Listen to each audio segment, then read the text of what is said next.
This chapter, chapter 7 in the Book of Mormon of Jacob, is one of my favorites in this entire book. It's an incredible chapter where Sherem, an Antichrist, gets into a heated rap battle with Jacob about truth. And he uses logic and reasoning and flattery to try to dissuade Jacob from believing in Christ. And Jacob refuses to deny Christ, and he relies on the Holy Ghost and confronts the false claims that Sherem throws down at his feet. So it culminates, I can't talk. It culminates in a miraculous sign given by the Lord and puts an end to Sherem's deception and reaffirms the truth of the gospel. So let's go ahead and get started with this really cool chapter. Feel free to read along on a digital copy or a paper copy, and you can see the description for ideas of how to get a hold of those. All right, so the italicized summary in this chapter is Sherem denies Christ, contends with Jacob, demands a sign, and is smitten of God. All of the prophets have spoken of Christ and his atonement. The Nephites live out their days as wanderers, born in tribulation and hated by the Lamanites. All right, verse 1. It came to pass that after some years had passed away, there came a man among the people of Nephi whose name was Sherem.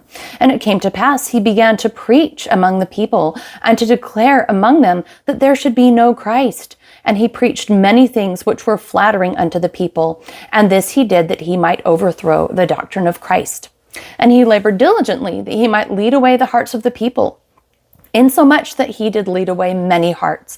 And he, knowing that I, Jacob, had faith in Christ, who should come, he sought much opportunity that he might come unto me. Okay, we'll pause there. So this individual named Sherem, he did not believe in Christ, and he was going around trying to help or get other people to not believe in Christ. And as Jacob, being one who did believe, he wanted to have it out with them and, have a public display and see if he could bring Jacob to some shame. All right, verse 4. And he was learned that he had a perfect knowledge of the language of the people, wherefore he could use much flattery and much power of speech according to the power of the devil. And he had hoped to shake me from the faith, notwithstanding the many revelations and the many things which I had seen concerning these things. For I truly had seen angels, and they had ministered unto me. And also I had heard the voice of the Lord speaking unto me in very word from time to time, wherefore I could not be shaken. And it came to pass, he came unto me, on this wise did he speak unto me, saying, Brother Jacob, I have sought much opportunity that I might speak unto you. For I have heard and also know that ye go about much, preaching what ye call the gospel or the doctrine of Christ. So, of course, it acknowledges here that Sherem was very learned, had a perfect knowledge of language. He could use much flattery. So that is something we see in our day. And by the way, I might remind everyone who's listening that our church, we're huge advocates of education. So there's nothing wrong with learning and having a lot of knowledge. It's that his motives were intended to draw people away from Christ. And, he was using his knowledge in a way that was manipulative. And that is the problem here. It's not the problem that he had education. We revere education. It's you need to use it in service of God instead of working against him. So, but Jacob could not be shaken because he had had so many experiences with God, with the Holy Ghost, with angels, with visions, that he had like a sure knowledge of what he had testified of. Verse 7, this is Sherem. By the way, I have to back up in verse 6. I just love it when he says, Brother Jacob, I have sought much opportunity that I may speak unto you, for I've heard and know much about you. So he kind of starts off flattering by just trying to sound super friendly and, a little bit flattering. Verse 7. And ye have led away much of the people, that they pervert the right way of God, and keep not the law of Moses, which is the right way, and convert the law of Moses into the worship of a being, which ye say shall come many hundreds of years hence. And now behold, I, Sherem, declare unto you, this is blasphemy. For no man knoweth of such things, for he cannot tell of things to come. And after this manner did Sherem contend against me. So Sherem didn't have a problem in believing in God. He wasn't saying God doesn't exist. There's a future Antichrist in the Book of Mormon that does say that. But no, his angle is, from the framework of God existing, he wants everyone to follow the law of Moses, and he's digging in, taking a stand there, but saying you shouldn't teach that Christ will come You have no right to know that. So again, he's working from within the framework of a church believer, so to speak, believing in God, but he is denying Christ. But behold, the Lord God poured out his Spirit into my soul. And this is Jacob speaking, insomuch that I did confound him in all his words. And I said unto him, Deniest thou the Christ who should come? And he said, If there should be a Christ, I would not deny him. But I know that there is no Christ, neither has been, nor ever will be. So this guy's pretty silver-tongued. If there was one, I wouldn't deny him, but there's not, therefore I deny. So really, a more straightforward answer would be for him to say, yes, I deny the Christ. But as silver-tongued people go, manipulative little sleight of hand doesn't want to actually just say it straight out. Verse 10, And I said unto him, Believest thou the scriptures? And he said, Yea. And I said unto him, Then ye do not understand them, for they truly testify of Christ. Behold, I say unto you, that none of the prophets have written nor prophesied, save they have spoken concerning this Christ. And this is not all. It has been made manifest unto me, for I have heard and seen, and it has also been made manifest unto me by the power of the Holy Ghost. Wherefore I know, if there should be no atonement made, all mankind may be lost. So I like these two verses because Jacob is basically outlining two different ways that and they're both valid, and you kind of need both. Well, you do. One is the testimony of the scriptures, what the scriptures are teaching, that they teach truth. And then you need your own experience with that to validate in your own life, yes, the Holy Spirit has spoken to me that this is true. And what the Holy Spirit is going to tell you is not going to be in contradiction to the scriptures, but you still need that experience to broaden and expand and deepen what you're learning in the scriptures. The Holy Ghost can teach you and lead you along. All right, verse 13, It came to pass that when he said unto me, Show me a sign by this power of the Holy Ghost in which you know so much. Pretty classic. He wants, he's saying, prove it then, and how often does that work, right? Like, even if there was a miracle that was going to be done, that like angle, if someone's like, prove it, heal me then, prove it, speak in tongues, prove it, whatever. That's not, the Holy Ghost can't attend that kind of environment. So it, like that energy, I don't know how to explain it better than that, but just like it's not going to happen unless you are full of faith. The Holy Ghost does not show up. Jesus Christ does not work miracles for someone who's being openly belligerent and unbelieving.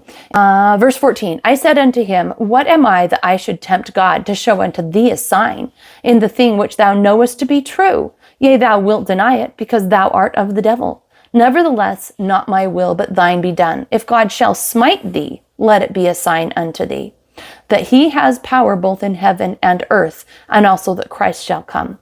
And thy will, O Lord, be done, and not mine.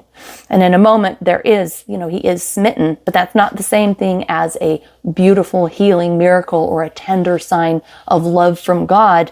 This is the kind of sign that you don't want to get.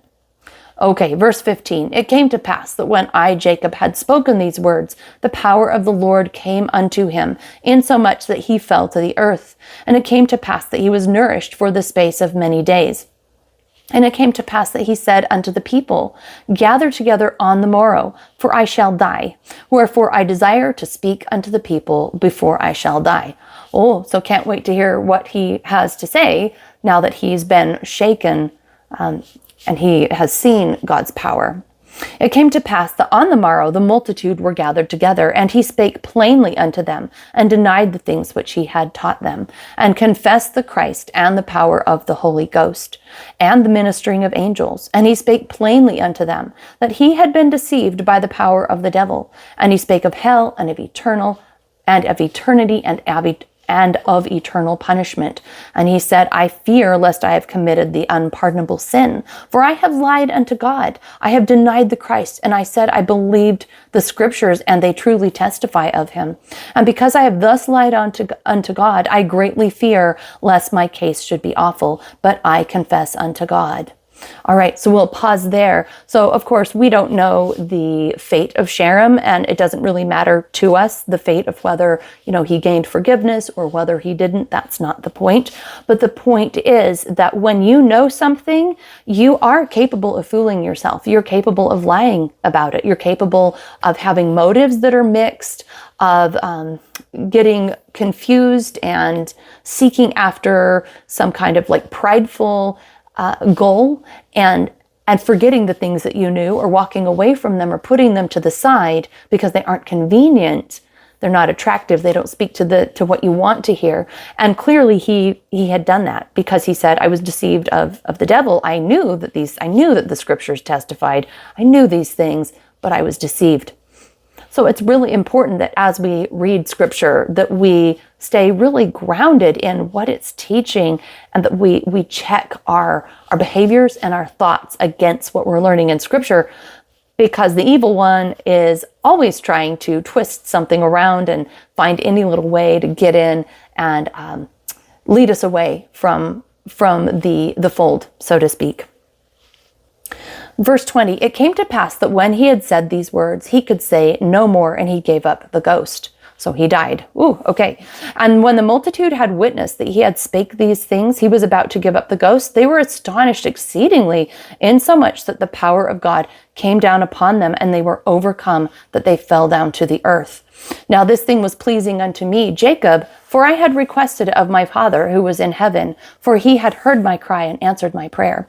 So he would have requested some kind of that truth could be made known, the evil could be exposed, that lies could be exposed, so that his people would not be deceived by this man. And this is a pattern that we can use in our lives. People that we care about, our children or friends or family, they could be going through something where they're being deceived. And sometimes you don't have a lot of power. They don't want to listen to you or whatever, but you can't help them. They're they're outside of your realm of even much influence, but you can pray for them to receive, to have truth exposed and to have lies exposed. You can pray that in God's time, he will make truth manifest so that they don't continue on, being deceived. And of course, just like Jacob said, it's up to God, thy will be done, his timetable and how he sees to go about doing that. That is, we respect God as having all the wisdom there. Okay, it came to pass that peace and the love of God was restored again among the people, and they searched the scriptures and hearkened no more to the words of this wicked man. And it came to pass that many means were devised to reclaim and restore the Lamanites to the knowledge of the truth. But it all was in vain, for they delighted in wars and bloodshed, and they had an eternal hatred against us, their brethren. And they sought by the power of their arms to destroy us continually. And of course, he's speaking about the Lamanites, which is that other group of people that they fled from years ago that were warlike and disagreed with them in every way and was trying to kill them. They're trying to send out missionaries and help the Lamanites, but the Lamanites are not interested. Wherefore the people of Nephi did fortify against them with their arms and with all their might, trusting in the God and rock of their salvation. Wherefore they became as yet conquerors of their enemies.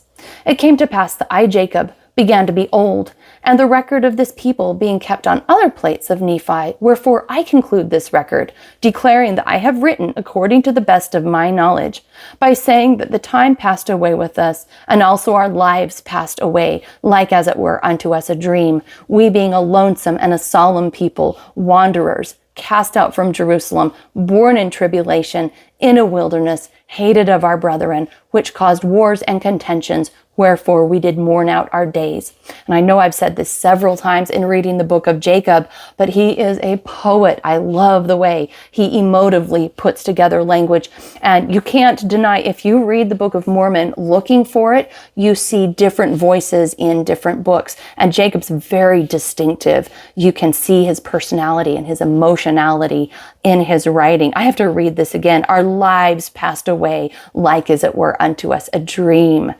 We being a lonesome and a solemn people, wanderers, cast out from Jerusalem, born in tribulation, in a wilderness, and hated of our brethren, which caused wars and contentions, wherefore we did mourn out our days.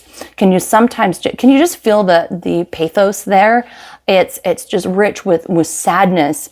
And surely, this would have been truth for him. And I think we can connect with that too. In a lot of ways, our lives are passing like a dream. We are wanderers. We are cast out, in different aspects of our life. We go through mourning out our days.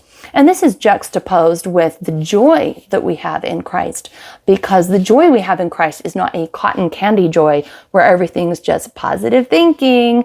It's joy because of Christ overcoming the evil one, and in him someday all things will be made right, and he can strengthen us now in our lives, but not a cotton candy naive joy. And that is why we're happy people, not because we're naive, but because we have faith in Christ. Nonetheless, for most of us, I think this is pretty normal human situation. We mourn out our days. There are hard things and trials that we have to struggle through. All right, the last verse here. And I, Jacob, saw that I must soon go down to my grave. Wherefore I said unto my son Enos, take these plates. And I told him the things which my brother Nephi had commanded me. And he promised obedience unto the commands. And I make an end of my writing upon these plates, which writing has been small, and to the reader I bid farewell, hoping that many of my brethren may read my words. Brethren, adieu. All right, what a beautiful ending to this book of Jacob. I hope you enjoyed it. Once again, another rich chapter testifying of Jesus Christ, that the law of Moses points to Jesus Christ, that he is the point of all scripture, and that he is real and he is who we worship. So I hope you enjoyed that, and I look forward to reading next time, where we're going to read the Book of Enos, which is only one chapter for the entire book, and you're going to love it. The Book of Enos is incredible. So I'll see you next time. Take care.